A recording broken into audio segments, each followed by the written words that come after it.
Ini ada dua hal yang ingin saya tanyakan. Pertama, kalau di PKS perkebunan kelapa sawit atau pabrik kelapa sawit itu limbah terbesar adalah jangkos, Pak, atau tangkos. Nah, apakah itu kalau kita ngolah pakai metode composting bisa pakai katalis yang Pak Bayu sampaikan? Oke. Karena sebenarnya perusahaan saya sudah melakukan itu namun stop. Setahun ini stop karena costnya high, terlalu tinggi. Disinyalir katanya bakteri enzimnya beli dari luar. Itu sih Pak. Makanya kemarin stop. Jadi sekarang saat ini dibakar Pak. Dibakar di tungku dan jadi abu begitu aja Pak. Bukan untuk bahan bakar Pak, untuk dibuang sampah saja. Iya, katanya sih itu masih diaplikasikan dari itu. Gitu. Karena saya teringat tadi kan pupuk yang terbaik adalah dari tanaman itu sendiri. Jadi kenapa tidak diaplikasikan lagi? Itu sih Pak, menyentuh referensi saya. Kedua, saya sebenarnya ada saudara yang bekerja di salah satu perusahaan ayam petelur di beliau tahu paham betul dari parent stock sampai ke DOC dan lain-lainnya. Nah, saya memang kalau dari konsep Pak Bayu kan kita ada satu yang tidak bisa kita produksi adalah di bibitnya, betul, di DOC-nya. Hanya saya bisa nggak trial saya dapatkan misalkan dengan DOC beberapa ratus, terus kita coba dengan pakan ternak yang konsep dari BSM ini. Betul. Itu sih Pak Bayu. Terima kasih. Oke. Kalau untuk pembibitan Pak, kalau kita mulai dari GP dan parent, nah terus habis itu kita buat parent stock PS, karena akan menghasilkan DOC. Sebenarnya ayam merah, ayam bertelur itu sebenarnya ayam lokalnya luar negeri. Ayam itu bisa bertelur juga di usia sekitar 5 minggu. Jadi sebenarnya itu termasuk ayam lokal, cuman ayam lokalnya luar negeri. Supaya kita bisa mengembangkan itu, sebenarnya kita bisa kawinkan ya. Kalau Bapak tahu chopper, tahu ya chopper ya, ayam chopper. Ayam chopper itu yang betina ayam bertelur, yang jantan ayam bakar. Itu menghasilkan dari chopper diturun, akhirnya keluar KUP. Nah terus seandainya kita buat pakan dari cara kita upaya itu bisa. Saya di rumah saya juga ada Pak ayam petelur ini. Dulu itu saya pelihara begitu. Jadi telur saya itu eksklusif Pak. Jadi telur omega tadi dari ayam merah itu yang makanya makan fermentasi. Itu stres seminggu lah. Kalau saya tidak beli yang kecil Pak, beli aja yang akhir. Ayam petelur biasa Pak, ayam kampung cuma 10 per bulan. Tapi kalau ayam akhir tadi minimal dapat 15 sampai 20 Pak per bulan. Nanti kalau dia sudah mogok, dikasih nutrisi. Nutrisinya dari mana supaya ayam bisa cepat bertelur? Carikan dari tahu yuyu Pak. Yuyu itu kepiting yang bisa apa? Ya loh. Itu 20%. Berarti anggap aja 200 gram air kelapa 1 liter. Itu untuk difermentasi. Itu obatnya supaya ayam bisa keluar telur terus. Kalau tidak ada yuyu itu bisa pakai keong boleh, ikan lele boleh. Enzim petelur ya? Enzim petelur.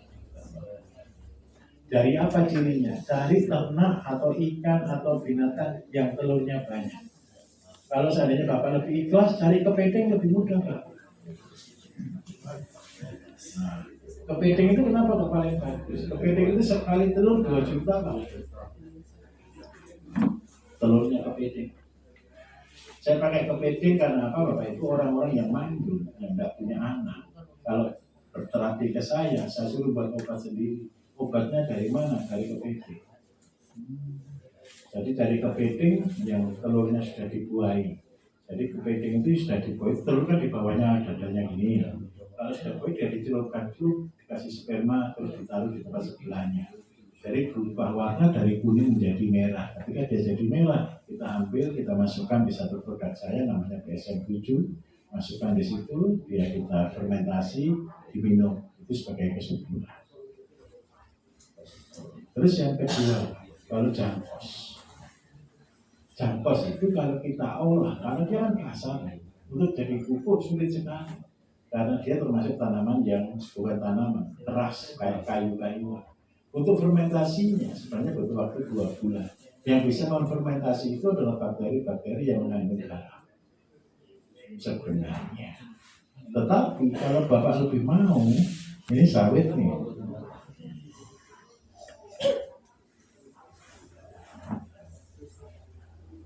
Ini seandainya pokok nih.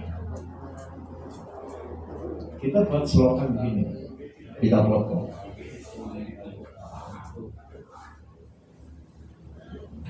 Jangkos kita taruh di sini. Sama tangannya, sama pelepah.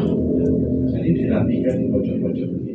Tapi minta tolong dilubangi dulu 50 cm, 30 sampai 50 cm. Supaya apa? Ini bukan terpendam, tapi dia di dalam. Yang kedua, air hujan akan ngumpul di sini.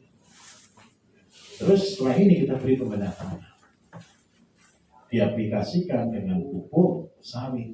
Pupuk sawit itu berasal dari solid ditambah dengan katalis 5. Nah nanti hasilnya apa? Ada 2 bonusnya. Jangkos keluar jamur jangkos, betul Pak ya? Bukan ular Pak, jamurnya. Jadi setiap pagi ketika kami di Sago, Bapak Ibu, kita ada di Sago ya. Di sana itu setiap pagi jam 2, jam 4 itu orang pakai senter datang ke kebun. Ngapain cari jamur? Jamur jangkosnya mahal loh Bapak itu. Berapa nggak tahu? Sekarang berapa ya kira-kira? Sebungkus tidak sampai setengah kilo kan Pak ya? Sebungkus 10.000, jangkosnya gratis. Makanya saya sampai heran ya. Kalau bapaknya ini punya 65 hektar, bapak jangkos atau baca 60 truk Pak. Setiap hari tinggal bayar orang 2 dari itu selesai. Dibayari dari jamurnya saja. Nanti jamur ini ketika kita siram dengan pembenahan tanah kita langsung full keluar. Tapi asalkan hujan ya, kalau nggak hujan nggak keluar. Kalau udah lembab nggak tumbuh. Jadi Pak Usul, Pak Edi, Bapak membuat pabrik sawit untuk pupuk sawit juga enggak kira-kira? Tapi kalau saya buat, saya suruh stop recording. Soalnya ini bahaya. Kalau tahu harga nanti Bapak nanti jualnya tidak laku. Ini bukan, minta maaf, ini bukan buat pabrik pupuk, tapi buat pabrik uang. Tidak ada usaha yang lebih besar dari ini. Karena profitnya 10 kali lipat. Bayangkan Bapak. Karena yang itu. Ya, berarti rahasia saja Pak. Oke, mari yang lain ada lagi tanya. Oke, kali ini. Nanti ketika kita gunakan DEI nanti begini, kita tetap tidak akan meninggalkan organik, tapi kita tetap ke organik, bukan kimia, bukan hidroponik, jadi semi sistemnya. Jadi yang kita pakai adalah yang pertama, kita mengatur keasaman yang kita cek, bukan ppm, tapi keasaman. Ketika kita keasaman kita tahu pH. Terus yang kedua, kita bisa mengatur C organik. C organik itu sekarang sudah muncul alat baru, tinggal dimasukkan, tunggu 5 menit keluar C organiknya. Jadi itu berkala kita tiap minggu kita tekan seperti itu. C organik akan menentukan berapa pupuk organik yang akan kita tambah. Itu akan masuk ke laporan komputer, masuk ke handphone, tinggal kita tahu minggu ini kita harus pupuk apa. Dan mudah-mudahan tahun depan saya sudah menyelesaikannya. Tadi malam baru saya selesai gambar, mungkin hari Senin saya akan selesaikan untuk data-datanya. Karena apa? Tetap kita tidak akan keluar dari ring. Tumbuhan itu tetap butuh NPK, makro, dan mikro. Nah itu keluarnya dari mana? Kali kita organik, kita lihat dari si organik. Terus yang kedua, ada lagi yang paling terakhir, yaitu warna daun. Warna daun itu berbicara tentang N, P, dan K. Jadi ada tabel. Nah itu ada foto jeprit, kita kan tahu laporan sip, itulah AI. Jadi kita akan tambahkan ini kurang unsur N, ini unsur P, unsur K, itu akan muncul. Kalau alat untuk mengukur C organik namanya apa, Pak? Ada labnya, beli aja di situ ada C organik. Itu paling murah. Kalau paling gampang gimana kalau kita tidak punya alat? Tahu caranya kalau itu bisa beli balon yang ditiup balon ulang tahun. Kita begini buat mengukur C organik. Ambil tanah kurang lebih setengah kilo, masukkan dalam botol Coca-Cola atau botol apapun boleh. Ini tanah kasih air biasa, kocok, kemudian kasih balon di atasnya. Kalau dia mengandung C organik tinggi, dia balonnya akan lebar. Kalau dia tidak meniup, berarti C organiknya kurang. Mudah kan? Mainan. Ini hobi saya. Oke, ayam ya. Baik, begini. Kalau untuk ayam Bapak Ibu, minta tolong begini. Kalau ayam di situ aman nggak kira-kira nanti? Oh beda tempat. Oke, sorry. Kalau untuk ayam, saya tetap jalankan begini. Jadi yang pertama, tetap mulai dari yang gratis. Yang gratis adalah di rumah. Kenapa sih saya buat 10 ekor ayam plus 1? Ini ada rumusnya. 10 ekor ayam plus 1 itu anggap aja kita kedatangan satu orang tamu yang tidak mau dikasih makan yang baik, makannya sampah. Jadi anggap 10 ekor plus 1 itu satu keluarga baru kita. Yang makannya setiap hari 3 piring pagi, siang, malam seperti kita. Jumlahnya itu adalah 10 ekor plus 1. Ini adalah ternak yang makan limbah kita. Ini rumus kenapa saya buat teori 10 ekor plus 1. Jadi ini tidak membebani Bapak Ibu. Bebannya sedikit sih, ada sih bebannya. Tiap minggu kurang lebih 30.000. Dari mana kita beli dudak padi? Kurang lebih sekitar 5 atau 6 kilo setiap minggu. Tapi saya minta tolong, itu kan juga bisa telur kan? Saya minta tolong telurnya ibu beli dari ayam. Jangan dikasih uang, ayamnya nggak bisa jajan. Ayamnya telur yang ibu konsumsi gantikan dengan ikan. Kita fair. Jadi biarkan ayam menghidupi dirinya sendiri. Terus yang kedua, dari 10 ekor ayam ini, kalau pertama kita punya 10 itu sambil belajar. Tadi kemarin ya, tadi siang ya sudah saya ajarkan. Jadi 10 kali 36 per tahun. Seandainya itu kreatif. Wah ini saya bosan, saya terlalu lama kalau saya cuma ayam 10, tidak jadi kaya. Begitu dia netes, tolong diambil, taruh di kotak. Supaya apa? Yang harusnya waktu itu habisnya 98 bisa jadi dikurangi 60 hari. Jadi tinggal anggap aja tinggal 40 hari. Kalau 40 hari berarti 1 tahun siklusnya berbeda lagi, bisa 8 kali. Ini bukan berubah jadi 36, Bapak Ibu bisa jadi 80 per tahun. Tapi karena kita kan jual separuh nih, jualnya kemana? Ke kita makan. Itu nanti lihat di internet ya, bagaimana cara meneropong telur ayam. Ini sudah dibuai atau tidak? Telur itu ada macam-macam Bapak Ibu.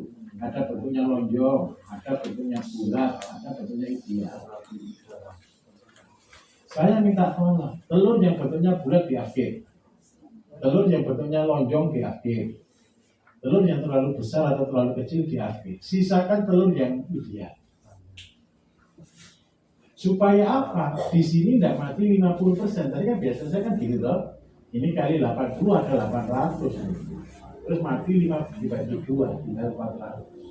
Nah, supaya tidak ada dibagi 2 ini, supaya telur menetas sempurna, berarti kita hanya pilih yang bagus. Paham saya? Maksud saya di sini? Berarti dengan cara ini, santai. Kita punya 10 ekor induk pun kalau diambil, ditetaskan, sebenarnya kita punya potensi 1 tahun itu punya 400. Berarti 1 bulan itu kalau ini dibagi 12 ketemu sekitar 30 ekor lah anggap aja setiap bulan. Coba bayangkan Bapak itu Ibu punya induk 10, setiap bulan punya anak 30. Satu bulan cukup nggak untuk dimakan 30 ekor? Sudah. Yang jantan ibu beli lagi. Yang jantan kan 15 nih. Anggap aja tiap 2 hari sekali makan ayam, bosan juga. Nah, tapi kita sudah dapat yang terbaik, yang berbina di sini. Ayam saya ini dari 5 ekor sudah jadi 40 hanya dalam waktu 5 bulan. Kenapa? Karena begitu netes kita pisahkan masuk kotak, kita oven. Itu alasan. Nah, kalau sudah banyak, ketika punya induk sampai 25, Bapak Ibu, ini yang kebaca tahun bukan tahun sih, bulan ke 3 lah atau ke-4, sudah punya induk 25. 3 bulan, yang telur masih 10, yang 15 juga umur 4 bulan, kayaknya umur bulan ke-6 deh, dia akan tanya. Jadi punya induk 25 ini sudah terlalu banyak untuk rumah tangga. Sekali bertelur, dia akan telur sebanyak 1 bulan 10, berarti 250. 250 itu makan 125 sudah over. Sudah over. 1 hari berarti makan 4 mabuk misalnya. Tapi kalau 1 bulan pas. Jadi dianya cuma di situ. Telurnya sudah gratis, ibu beli dari situ. Terus anakan ayamnya tinggalnya berapa? Berarti kurang lebih 125 ekor per bulan. Seandainya yang kita hidupkan 100 per bulan, ini sudah dapat fase 3. Kalau mau pelihara ayam sampai kapasitas 200 ekor, kandang belakang itu per bulan keluar 200 ekor. Itu settingannya seperti itu.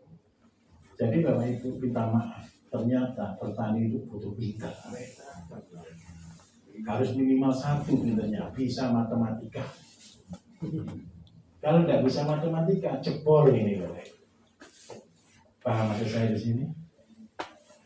Jadi ternyata bertani itu kita harus tahu konsepnya, berhitungnya. Kalau tidak gitu, kita akan kekurangan. Ada 2, kekurangan uang kita atau kekurangan makan ternak kita. Kenapa sih banyak peternak-peternak gagal? Mereka terlalu menyepelekan biaya operasional. Jadi ternak asal beli itu gampang, beli sudah banyak loh, makannya banyak juga. Ya, itu bisa dimengerti. Makanannya apa tadi? Ibu harus siapkan ketika sudah di sini, seandainya pasar harus ditata. Kalau setiap bulan sampai 200 ekor, ya tidak banyak sih, cuma 8 juta, dipakai beli pakan 4 juta. Tapi kan ya lumayan, 4 juta per bulan, cuma di rumah. Pasarnya harus kita tata. Dari mana nata pasarnya? Tetapi syukur-syukur kalau kita agak baik hati bisa berikan sampahnya ke kita seperti tadi siang. Alhamdulillah. Sehingga biaya kita tidak sampai 50%. Seperti itu. Gimana? Kalau DOC bisa nggak dikasih yang tadi? Boleh, tidak apa-apa. Langsung. Oh, yang lumpuh tuh gimana? Gimana? Yang lumpuh. Oh, yang lumpuh. Kalau yang lumpuh kekurangan vitamin B. Mau kasih vitamin B. Kalau mau instan kasih B komplit. Kalau yang itu kartunya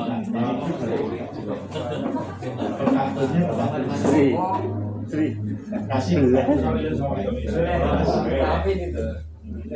jadi lumpuhnya ayam karena rata-rata kekurangan vitamin. Berapa masuk? Sembuh kok kemarin saya udah itu. Yang sudah makanannya yang diambil itu indukannya perlu dimandikan. Oh ya, perlu dimandikan. Setelah dimandikan kasih makan yang enak. Makan yang enak apa ayam itu cuma jagung yang baik. Setelah dia makan enak, dia lupa kalau dia sudah punya anak, maka dia kawin lagi. Asik. Anak istri. Dia tidak Tadi nanya bagaimana cara mengusir itu Pak, binatang empuk Pak. Itu suka makan akar-akar sehingga pohon itu bisa mati gitu Pak. Yang kedua apa ini? Itu Pak, pohon pete itu buah Pak, mau buah itu Pak, apa namanya, buah penjul itu. Iya. Bawahnya tuh kok itu apa namanya, kulitnya pada melepas. Kulit pohonnya. Iya, terus mati tuh Pak, itu tidak satu dua tapi banyak kok. Itu kayak apa ya Pak penyebabnya? Apalagi Yang ketiga itu Pak, kohe burung walet atau burung surikiti itu apa bisa untuk pupuk itu Pak? belum lupa saya jawab. Iya. Terima kasih Pak. Baik. Assalamualaikum warahmatullahi wabarakatuh. Bapak tahu nggak makanannya seriti apa? Serangga, betul ya? Kalau dia makanannya serangga, kira-kira kotorannya bergizi nggak? Kira-kira yang karena dia makan hewani, apa yang paling tinggi di dalam kotoran? Protein. Protein itu kalau di dalam pertanian itu munculnya namanya nitrogen.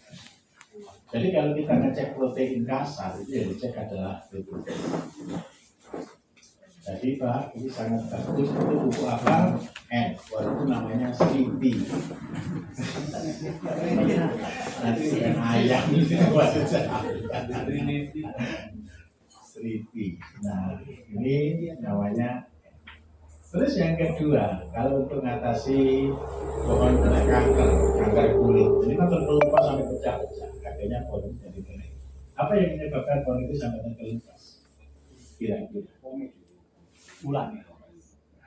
Jamur Pak penyebab. Berarti kita perlukan fungisida. Banyak orang dengan dicat kabur, betul ya? Terbagus dengan cara apa? Kalau cuma dicat kabur itu cuma luar, dia tidak bisa masuk. Supaya dia masuk, kita berikan namanya di sini fungisida. Kalau bisa terbagus Pak, beri lengkuas sama kunyit, tapi memang berkala. Terus yang kedua, ini muncul pada waktu perubahan masa kering biasanya, karena dia stres. Minta tolong supaya kelembapan tanaman ini terjaga, berikan mulsa dari jerami. Terus yang kedua, syukur-syukur daunnya kumpulkan di dekat ini, supaya dia menghidupi dirinya sendiri. Itu. Terus yang ketiga, seandainya bisa, kalau pas kemarau panjang tolong disiram. Kalau seandainya Bapak nyiramnya susah, ambil atau jirigen lubangi kecil, taruh di situ biar netes untuk kehidupannya. Munculnya ini karena stres tanaman, sehingga terserang jamur, terkelupas, kering dan mati. Terus yang kedua, ketika ini sudah terserang jamur, binatang banyak nyerang, lubang. Dan lubang-lubang tadi siram dengan fungisida, lengkuas dan. Terus yang ketiga, untuk mengatasi embung. Embung adalah binatang penggerak yang memakan akar. Dia biasanya tinggal di mana? Di tanah-tanah kering. Lawannya embung apa kira-kira, Bapak Ibu? Semut bisa. Kemudian yang kedua, tembakau. Jadi tempat yang ada banyak nyamuknya, tolong dikasih tembakau. Terus yang ketiga, tembakonya supaya awet di dalam, kasih gula. Jangan tetes, gula. Gula rasanya apa? Di mana ada gula, di situ ada semut. Di situ ada semut, ketemu embung, dia pesta pora. Makanan yang lezat katanya. Itu makanan alami. Gimana? Iya bukan. Tahu rayap enggak? Rayap dan embung jenis enggak? Embung besar, rayap itu kecil. Kalau rayap keluar dikejar semut enggak? Apa katanya? Ini makanan enak. Itu bahasanya. Bisa diterima Pak. Terus Pak, kalau semua lahannya, ini saya tanya lagi. Kalau lahannya luas memang agak mahal biaya. Kalau lahan itu kemarau banyak, supaya tanaman kita seperti misalnya bisa tanam jagung, nggak usah semua dikasih lubang tanamnya, kasih abu, garam. Kalau memang banyak empuk, kasih sedikit tembakau. Jadi kalau saya membuat pupuk untuk jagung, Bapak Ibu, ya untuk proyek-proyek, saya gunakan ketika saya buat pupuk untuk Mortinya saya tambahkan situ tembakau. Supaya apa? Tembakau bergaram. Supaya ketika kita pakai ini untuk nutup tanah, tidak ada insek yang makan akarnya. Seperti itu. Seandainya itu tanaman apa? Itu tanaman pokok, pohon-pohonan. Ya kita tabur sedikit aja, lebih sedikit lagi. Gitu ya. Oke. Sudah mengantuk?